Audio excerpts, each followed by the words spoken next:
clan houses of Necromunda are at once dependent upon one another for their mutual prosperity and deadly rivals that seek to damage or destroy one another.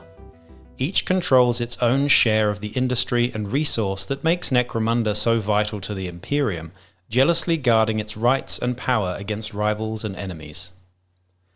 Often in the long history of Necromunda, such rivalries have exploded into harmful civil wars, wars that damage industry and commerce. In the millennia since the ascendancy of House Helmore, such wars have been discouraged, and houses that would take up arms and threaten the status quo dealt with harshly. Yet war and conflict are only natural. The clan houses fulfill their need to draw one another's blood through the eternal struggle of the gangs. Proxy warfare in the cramped habs and manufactoria replacing open battle and keeping the wide avenues and clan residences of the upper hive safe. Many loyal scions of the clan houses have risen to positions of power and influence as gang fighters of great renown. Such famed warriors are often deployed as agents by the lords they serve, sent to aid gangs beset by enemies. These agents can be considered as both weapons of their master's will and demonstrations of their power. Their arrival in the midst of a raging gang war sows fear in both allies and enemies alike, for their presence represents not just the interests of their masters, but highlights the failings of the local gangs to protect those interests. Hello and welcome to Wellywood Wargaming. My name is Damon, and in this episode I'll be going through house agents and how you utilize them in your games and campaigns for the game of Necromunda. Before I get started though, please do like, share, subscribe and check out the Patreon as well to support me doing more of this type of content. So, house agents, I am going to be making this into quite a series on all the Dramatis Personae versions of these house agents, but first and foremost I thought I'd get into the mechanics and how you actually utilize these in your games as opposed to how you would just go about hiring a hired gun in the game of Necromunda. Now, I have done a separate series on hired guns, so you can go and check that out. These guys operate slightly differently, and I'm going to explain how now. So these are the generic house agents for the main 6 houses. You've got your Escher, Delac, Cawdor, Goliath, Orlok and Van Saar here. Now what these are, they're essentially a way of balancing and leveling the playing field in your campaigns. So if you're really up against it in a campaign, or you're a newer player perhaps, maybe you've lost your leader in the first game of the campaign, it seems to happen quite a lot, arbitrators can use this as a sort of leveling tool. Among many other sort of balancing mechanics, this one is definitely one of the best ones, and I would certainly recommend all of you budding arbitrators out there to use it. If you haven't used house agents at all yet, then don't fear. I'll explain everything pretty simply for you here so that you can start utilizing these in your games. So for each of the main 6 houses, you have 3 stat lines to choose from. I'm going to explain exactly how you use these, but these stat lines offer something different in each line. Well, I won't explain all of them in too much detail. Let's just take a look at one of them. We'll start with House Goliath here. We're just going to go and look at the stats before we get into the rest of it. Movement 4, weapon skill 3+, ballistic skill 3+, strength 4, toughness 4, 2 wounds, initiative 4 up, 2 attacks, leadership 7, cool 6, willpower 9, intelligence 9 is the first stat line for House Goliath, and probably the most generic and typical Goliath house profile that you're going to get there. Similar to a Goliath champion, you've got above average strength and toughness, above average weapon skill and ballistic skill, not so good on the mental stats there. However, there are 2 more options that you can choose from here. The second on the table is much more proficient in close combat than it is at shooting. So we've got a weapon skill of 2 up and a ballistic skill of 5 up. So definitely geared towards close combat here. The same with strength and toughness of 4, the same wounds, the same initiative, the same attacks, and slightly better mental stats with a cool of 5 instead of 6 there as well. Now that's the second one. So you can see where we're going with this. We've got an all-rounder for the first one. We've got a much more close combat proficient stat line for the second one there. And the third one, this one's quite the opposite. It's a shooting profile, which you may be thinking that is awesome because you can certainly use this to your benefit with a House Goliath gang, because you don't really get many, all-out shooters for Goliath. So this one's particularly beneficial if you ask me. Movement 4, weapon skill 5+, which is rare for a Goliath, but ballistic skill of 2+. So you're looking at a Van Saar here, really. Still with the strength and toughness of 4, still with 2 wounds, initiative 4 and 2 attacks. However, the mental stats here are the same as the first profile, are with 7+, 6+, 9+, 9+, respectively. So as you can see, that is your typical sort of 3 stat lines that you get to choose from for just House Goliath. Now this is the same for all 6 houses, and they've pretty much all got the same sort of balance. With Orlok, you've got one that's got 3 wounds. With Escher, you've got a little bit more close combat proficiency. Van Saar, a little more shooting. They're all kind of thematic to the actual house in question. However, I picked Goliath there because I do want to highlight the fact that you get a really good shooter there. It's worth thinking about. So exactly how you might use these guys in your games. Now, petitioning a agent is a different process from going about hiring a hired gun, and the way that you would do so is as follows. So a gang does not simply hire a house agent. Instead, a house agent may be dispatched to aid a gang when a petition is made by a gang leader. If a gang wishes to hire a house agent, the controlling player must roll on the following table during the appropriate step of the pre-battle sequence. So it is quite different here. And the way that this really is affected is with a stat called rep. Now, if you've played lots of Necromunda, you'll know exactly what rep is.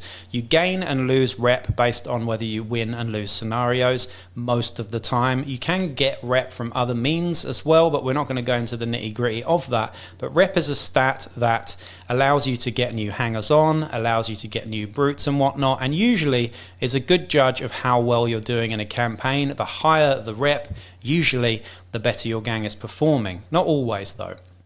Now with house agents, the lower that your rep is, the more likely you are to hire a house agent, and the parent house sends an agent to help you in your time of need. Like I mentioned, if your gang leader is out or something like that, and you've had a few rough first games against corpse grinders or whatever, it happens, then this sort of mechanic is really going to help you out here. Now let's get into the table here.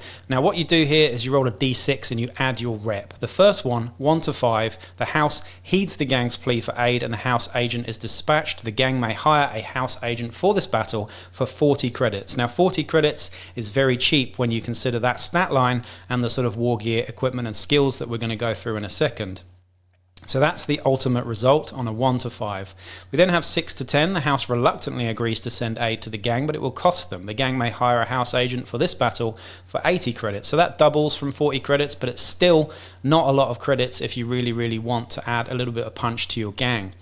We then have 11 to 15. The house feels the gang is capable of fighting its own battles, and the gang may not hire a house agent for this battle, so nothing happens there, no downsides to it at all. However, on a 16 up, the house is angered that such a capable and notorious gang would petition for further aid, and the gang may not hire a house agent for this battle and must pay a fine of 2d6 times 10 credits, which is horrific, by the way, as punishment for making foolish petitions.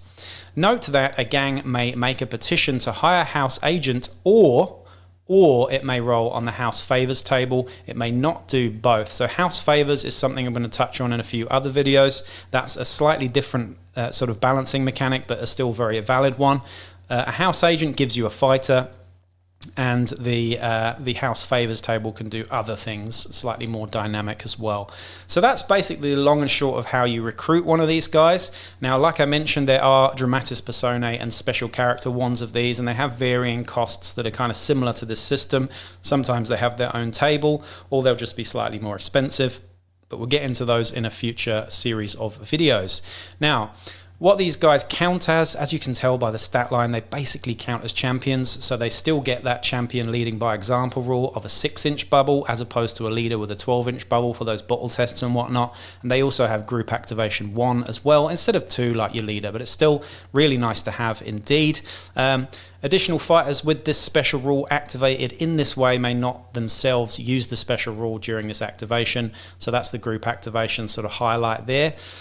You've also got, unlike other fighters, house agents are not counted during the choose crews step of the pre-battle sequence. Instead, at the end of this step, any house agents available to the gang may be added to the crew regardless of the crew selection method in use. This may take the number of fighters in a starting crew above the number specified by the scenario. So say if you've got a maximum crew limit of 10, you get 11 fighters including the agent, which is very nice indeed and certainly very helpful.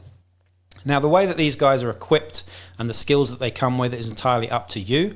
The skills that they can have, you can either choose from 3 random skills. So you pick a skill tree and then you roll a d6 to get that skill. If you get the same skill twice, you just roll again.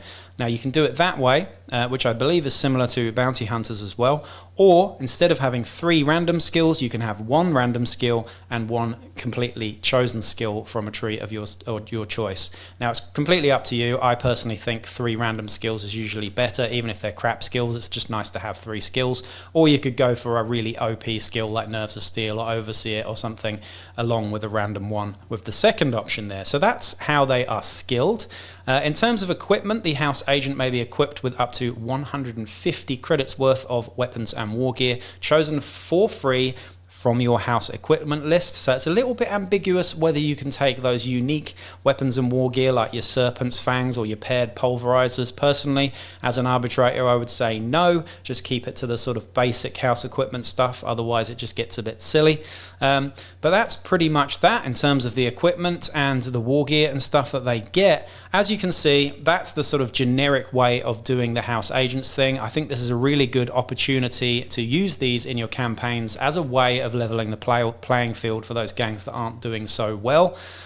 Also, you know, it's another really great opportunity with such a glorious creative game to get kit bashing and creating those house agents yourself. Maybe you could create one for every single stat line, give them a name, give them a little bit of lore and fluff. That's how you really get into the narrative of Necromunda, and that's the sort of favourite part for me, I think, with Necromunda, is the sort of kit bashing and the amount of narrative that you can put into these games. So that's really the long and short of it on House Agents. I'll be back with the next few videos, and those will be exploring the Dramatis Personae and special character agents that you get in the game. So that's it for now. Peace out.